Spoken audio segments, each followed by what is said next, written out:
Hola, ¿qué tal? Mi nombre es Urieste Durán Betz Abigail y hoy les estaré hablando sobre calor. La sensación de calor o de frío está estrechamente relacionada con nuestra vida cotidiana. En el siglo XVIII los físicos consideraban erróneamente que el calor era un fluido invisible, sin sabor, olor ni peso. Lo llamaban calórico y de él solo se conocían sus efectos, los cuales son: cuando más caliente estaba un cuerpo, más fluido o calórico tenía. Cuando el calórico fluía en una sustancia, ésta se expandía debido a que ocupaba un lugar en el espacio. Y cuando el calórico salía, la sustancia se enfriaba y se contraía. Finalmente consideraron que el calórico no podía ser creado ni destruido, razón por la cual no era posible formarlo a partir de alguna cosa ni podía ser sustituido por otra. A finales del siglo XVIII, Benjamin Thompson descubrió al barrenar un cañón que la fricción produce calor. Más adelante, Joule demostró que cuando se proporciona energía, ya sea por fricción, corriente eléctrica, radiación o cualquier otro medio para producir trabajo mecánico, este puede ser transformado en una cantidad equivalente de calor. Con esas investigaciones se desechó la teoría del calórico para explicar qué era el calor. Actualmente se interpreta el calor como una energía de tránsito que fluye de cuerpos a mayor temperatura a los de menor temperatura. Hola, mi nombre es Osuna Aparicio Joana Yaret y yo les voy a hablar sobre la temperatura. La temperatura es una magnitud física que indica qué tan caliente o fría está una sustancia y se mide con un termómetro. La temperatura es una de las magnitudes físicas o parámetros que contribuyen a describir el estado de un sistema. Al conocer su valor y el de otros parámetros, tales como la presión o el volumen, se puede tener una información valiosa para predecir los cambios que se producirán en un sistema cuando interactúa con otro. Soy Terán Álvarez Yareli y voy a hablar sobre la diferencia entre calor y temperatura. Bueno, como la mayoría sabemos, el calor y la temperatura están relacionados entre sí mismos, pero he de decir que el calor y la temperatura no son lo mismo. Supongamos que en una mesa tenemos un cubo de madera y una placa de metal. Si tocamos la placa de metal, se va a sentir más fría a diferencia que el cubo de madera. Esto se debe porque la placa de metal sabe conducir mejor el calor de su cuerpo. Pero esto no quiere decir que la temperatura va a cambiar, sino que tanto la temperatura de la placa de metal como la del cubo de madera se mantendrán iguales. Cuando se le suministra calor a una sustancia, no solo se eleva su temperatura, sino que también puede haber variaciones en sus propiedades físicas. Al variar la temperatura de las sustancias, estas se pueden contraer o dilatar y puede haber variaciones en su resistencia eléctrica. Y si hablamos de los gases, estos pueden variar en su presión. Todo cuerpo o sistema, debido a su temperatura, tiene la capacidad de transferir energía calorífica a otro cuerpo o sistema con temperatura más baja. El medio ambiente es un sistema intercambiador de calor muy importante en nuestra vida cotidiana, y no solo por el calor que le cede a nuestros cuerpos en los días soleados, sino el cómo nuestro cuerpo como sistema le cede al ambiente en los días fríos. Imaginemos que colocamos un cuerpo caliente junto a uno frío. Al pasar el tiempo nos vamos a dar cuenta que el primero se enfría y el segundo se calienta. Cuando un cuerpo se encuentra demasiado caliente, su temperatura o su potencial térmico es alto. Esto le permitirá ceder calor a un cuerpo cercano a él de menor temperatura, para que ambos tengan el mismo potencial térmico. Muchas gracias. Muy buenas tardes, mi nombre es Ramsés Ariel Delgado Salgado y a continuación les hablaré de la medida de la temperatura. Para medir la temperatura se utiliza el termómetro. Su funcionamiento se basa en el hecho que se presenta cuando se ponen en contacto dos cuerpos que están a distinta temperatura. Después de cierto tiempo alcanzan la misma temperatura, es decir, están en equilibrio térmico. Existen diferentes tipos de termómetros y el más común es el de mercurio. La escala de un termómetro de mercurio puede ser de menos 39 grados centígrados a 357 grados centígrados. Cuando se requiere medir temperaturas menores a menos 39 grados centígrados, hasta de menos 130 grados centígrados, se utiliza el termómetro de alcohol. Para medir temperaturas aún menores, se utiliza el termómetro de tolueno o éteres de petróleo. Gracias.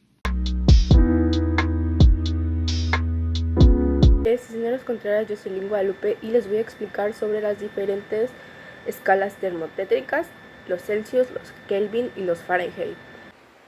El alemán Gabriel Fahrenheit, soplador de vidrio y fabricante de instrumentos, construyó en 1714 el primer termómetro.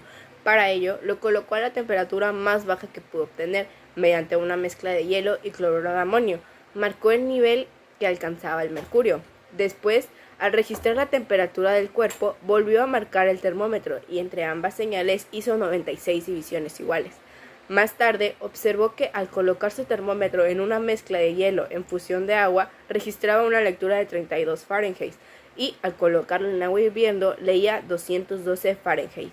En 1742, el biólogo sueco Andrés Celsius basó su escala en el punto de ebullición del hielo, 0 grados Celsius, y en el punto de ebullición del agua, 100 grados Celsius, a la presión de la atmósfera, o sea, 760 milímetros de mercurio. Es decir, dividió su escala en 100 partes iguales, cada una de 1 grado Celsius. Años después, el inglés William Kelvin propuso una nueva escala de temperatura, en la cual el 0 corresponde a lo que tal vez sea la menor temperatura posible, llamada 0 absoluto. En esta temperatura, la energía cinética de las moléculas es 0. El tamaño de 1 grado de la escala Kelvin es igual al de 1 grado Celsius y el valor de 0 grados en la escala Celsius equivale a 273 Kelvin. Cuando la temperatura se da en Kelvin, se dice que es absoluta y esta es la escala aceptada por el Sistema Internacional de Unidades. Existe un límite mínimo de temperatura.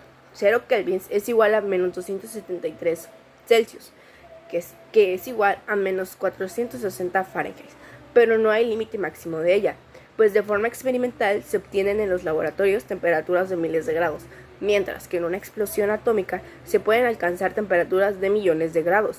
Se supone que la temperatura en el interior del Sol alcanza los 1.000 millones de grados. Transformación de temperaturas de una escala a otra. Aunque la escala Kelvin es la usada por el Sistema Internacional para medir temperaturas, aún se emplea la escala Celsius o centígrada y la escala Fahrenheit. Por tanto, es conveniente manejar las equivalencias de acuerdo con las siguientes expresiones. Para transformar de Celsius a Kelvin, un Kelvin es igual a grados Celsius más 273. Para transformar de Kelvin a grados Celsius es igual a 1 Kelvin menos 73. Para transformar grados Celsius a grados Fahrenheit es igual a 1.8 grados Celsius más 32. Para transformar grados Fahrenheit a grados Celsius es igual a Fahrenheit menos 32 entre 1.8.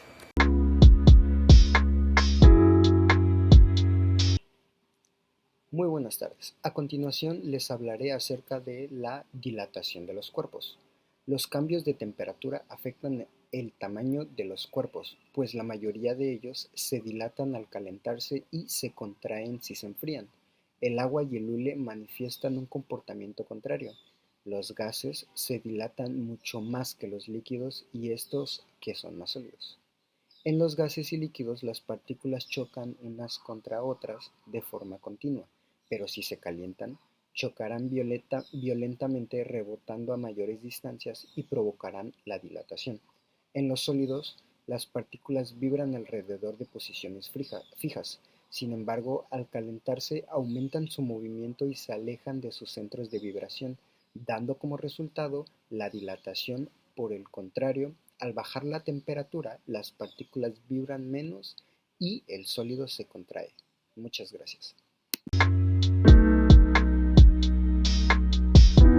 Mi nombre es Cisneros Contreras Jocelyn Guadalupe y yo les vengo a mostrar un prototipo de la dilatación lineal. Pero para empezar, ¿qué es la dilatación lineal?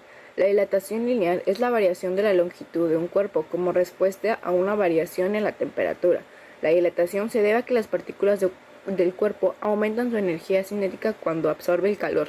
La dilatación lineal se presenta en una dimensión, es decir, en el aumento del tamaño que afecta la longitud del objeto. Para este proyecto utilizaremos los materiales siguientes: una veladora, 2 popotes y encendedores. Como primer paso encenderemos la veladora. Verificaremos que ambos popotes estén del mismo tamaño. En este caso no lo están, lo vamos a recortar. Una vez los popotes estén del mismo tamaño, mediremos cuál es su longitud. Vamos a medir nuestros popotes. En este caso, mis popotes miden 24.8 centímetros de longitud. Pasaremos uno de ellos por el fuego.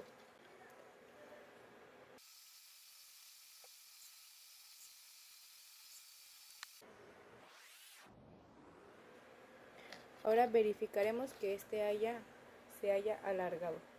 Al volver a medir los popotes podemos observar que uno aumentó un poco su tamaño. Vamos a tomarle la medida en centímetros y a realizar la siguiente fórmula. Esto para verificar su dilatación lineal. Ahora calcularemos el coeficiente de dilatación lineal. Tenemos los siguientes datos: longitud final, que fue de 25.1 centímetros, longitud inicial, que son 24.8 centímetros, la temperatura inicial de 8 grados Celsius y la temperatura final de 27 grados Celsius. Y utilizaremos la siguiente fórmula. Coeficiente de dilatación lineal es igual a longitud final menos longitud inicial entre longitud inicial por temperatura final menos temperatura inicial. El problema nos pide las longitudes en metros, así que realizaremos las conversiones de centímetros a metros, multiplicando 25.1 por 1 entre 100, que nos da un total de 0.251 metros. De igual forma, lo haremos con la longitud inicial, 24.8 centímetros por 1 entre 100, que nos da un total de 0.248 metros. Ahora, de acuerdo a nuestra fórmula, sustituiremos valores y resolveremos. Coeficiente de dilatación lineal es igual a longitud final, que es 0.51 metros, menos longitud inicial, que es 0.48 metros, entre longitud inicial, que es 0.48 metros, por temperatura final, que es 25 grados Celsius, menos temperatura inicial, que son 8 grados Celsius. Resolveremos primero la parte de arriba, las longitudes, que nos da un total de 0.003 metros. De ahí resolveremos lo que está primero en paréntesis, 25 grados Celsius menos 8 grados Celsius, que nos da un total de 23 grados Celsius. Ahora resolveremos primero la multiplicación y de ahí dividiremos, que nos da un total de 5.259 por 10 a la menos 4 grados Celsius. Y ese sería nuestro coeficiente de dilatación lineal. Hola de nuevo, en esta ocasión estaré realizando el prototipo de dilatación de área o superficial. ¿Pero qué es la dilatación superficial? Bueno, cuando un área o superficie se dilata, lo hace incrementando sus dimensiones en la misma proporción. Ahora llevaremos a cabo este experimento. Para este experimento vamos a utilizar 2 pinzas, unos cerillos o un encendedor, una vela, un pedazo de aluminio con plastilina y una regla para medir la plastilina. Lo primero que vamos a realizar es medir el cuadrado para ver cuánto aumenta al final de este video, de este experimento. Mide 3 centímetros por 3 centímetros. Ahora bien, lo que vamos a hacer es poner las pinzas a los costados del aluminio para que nos ayude a sostenerlo cuando lo pongamos a fuego. Ya tengo la vela prendida y vamos a proceder a ponerlo.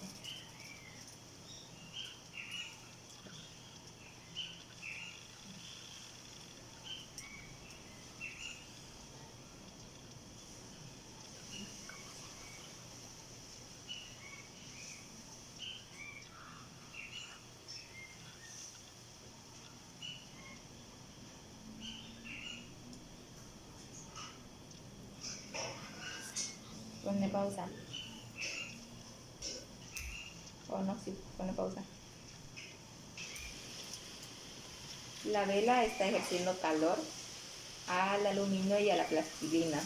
la cual está provocando su dilatación, por ende está agrandándose su área. Procederé a quitarla y dejaré que se enfríe para poder medirla.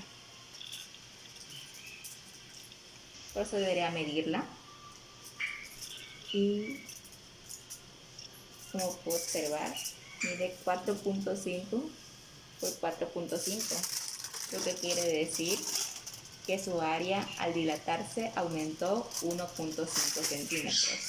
Es así como llegamos al fin de este experimento, en el cual pudimos comprobar la dilatación de la plastilina, en este caso, en el cual el calor que se le aplicó ayudó a su dilatación, por lo cual aumentó su área, que es a lo que queríamos comprobar y llegar con este experimento de la dilatación de área o superficie.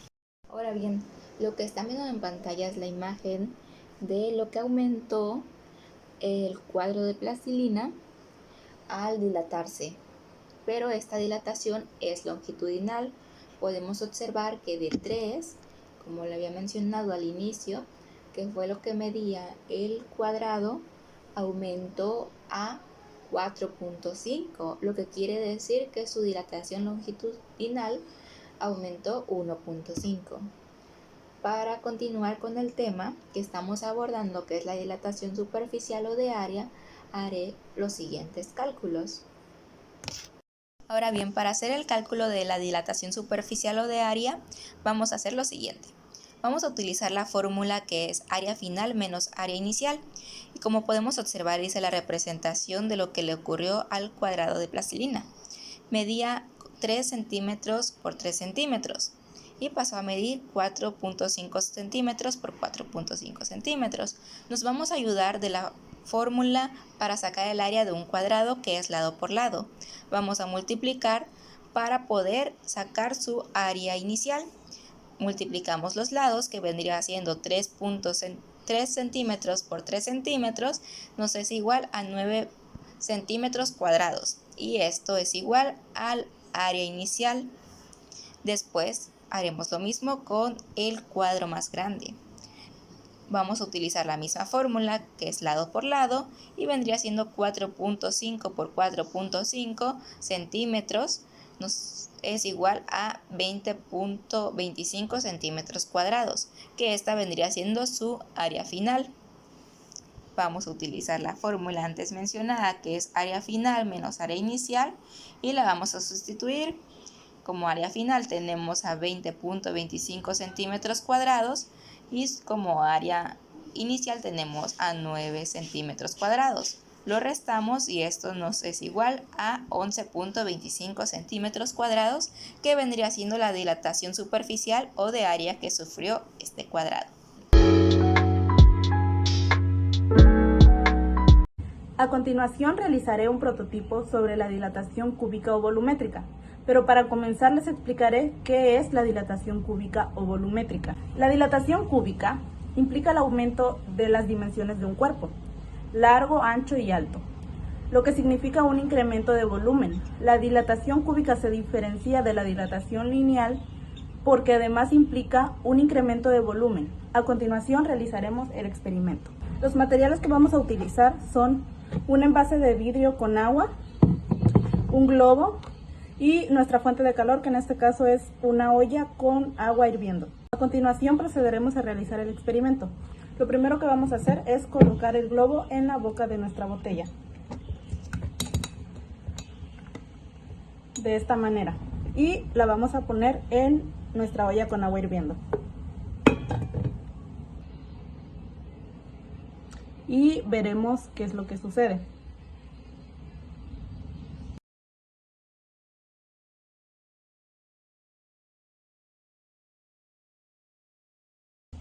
Podemos ver cómo el globo se infló y esto es debido al aumento tanto de aire como de agua que se presenta en el líquido por consecuencia del aumento de calor. A continuación quitaremos la botella de nuestra fuente de calor para ver cómo el globo desciende.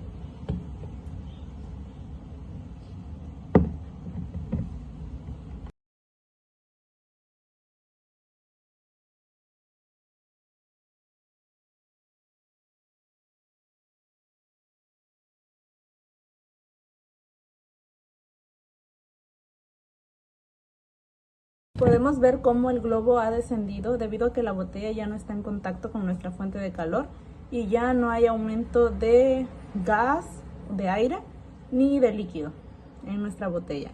Y a continuación realizaremos el cálculo de la dilatación que tuvo nuestro globo en nuestro experimento de la dilatación cúbica o volumétrica.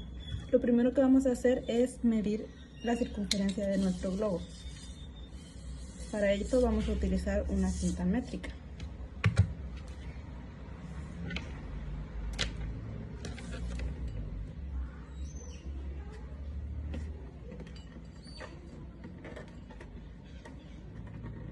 Nuestro globo mide 30 centímetros. A continuación realizaremos los cálculos para saber cuál fue la dilatación cúbica que tuvo nuestro globo. Lo primero que hicimos fue trazar el círculo de 30 centímetros para posteriormente poder sacar su radio, que fue de 4.8. Y a continuación calculamos el volumen de una esfera. La fórmula que usamos fue de volumen igual a 4/3 por pi por radio a la 3. Acá hicimos la sustitución, que fue volumen igual a 4/3 por pi por nuestro radio, que fue de 4.8 a la 3 o al cubo. Nuestro radio al cubo nos da 110.5 y este fue nuestro resultado, y esto nos estaría dando el volumen 1. A continuación realizaremos el cálculo de nuestro volumen final y nuestra dilatación cúbica. Los datos que tenemos son el volumen inicial, que es de 462.86 centímetros cúbicos, nuestra temperatura final de 15 grados Celsius, nuestra temperatura inicial de 5 grados Celsius y nuestro coeficiente de dilatación del petróleo, que es el material del globo, que es de 895 por 10 a la menos 6 grados Celsius a la menos 1. Vamos a calcular nuestro volumen final y nuestra dilatación cúbica. Las fórmulas que vamos a utilizar son volumen final igual a volumen inicial, abrimos corchete, 1 más nuestro coeficiente de dilatación cúbica del petróleo en este caso, abrimos paréntesis, temperatura final menos temperatura inicial y cerramos corchete. Y la fórmula de dilatación cúbica, que es volumen final menos volumen inicial. Aquí vamos a sustituir valores para calcular nuestro volumen final. Pondremos el valor de nuestro volumen inicial, que es 462.86 centímetros cúbicos. Abrimos nuestro corchete, 1 más nuestro coeficiente de dilatación cúbica, y este número nos da como resultado de esta multiplicación de 895 por 10 a la menos 6 grados Celsius a la menos 1. Abrimos paréntesis, nuestra temperatura final, que es 15 grados Celsius, menos nuestra temperatura inicial, 5 grados Celsius, y cerramos paréntesis y corchete. Como resultado de esta operación nos da 467 centímetros cúbicos, que sería nuestro volumen final. Y pues ya para calcular nuestra dilatación, usamos nuestra fórmula y sustituimos los valores. Volumen final, que es 467 centímetros cúbicos menos nuestro volumen inicial, 462.86 centímetros cúbicos. Y nuestra dilatación sería 4.14 centímetros cúbicos. Y aquí quedaría comprobada nuestra dilatación cúbica que tuvimos en nuestro globo.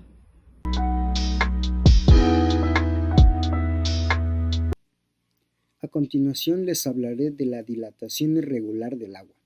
Por regla general, un cuerpo se dilata cuando aumenta su temperatura. Sin embargo, hay algunas sustancias que en lugar de dilatarse se contraen, tal cual es el caso del agua. 1 gramo de agua a 0 grados centígrados ocupa un volumen de 1.00012 centímetros cúbicos.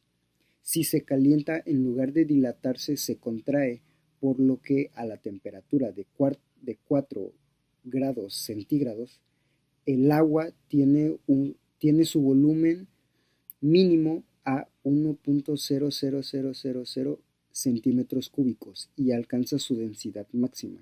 Si se sigue calentando, comienza a aumentar más su volumen. A principios de la estación, la superficie de los lagos y estanques se enfría Al llegar el agua a 4 grados centígrados, aumenta su densidad, razón por la cual se va al fondo y es sustituida por otra más caliente, estableciéndose así una recirculación hasta que toda el agua tiene la temperatura de 4 grados centígrados. Muchas gracias, nos vemos.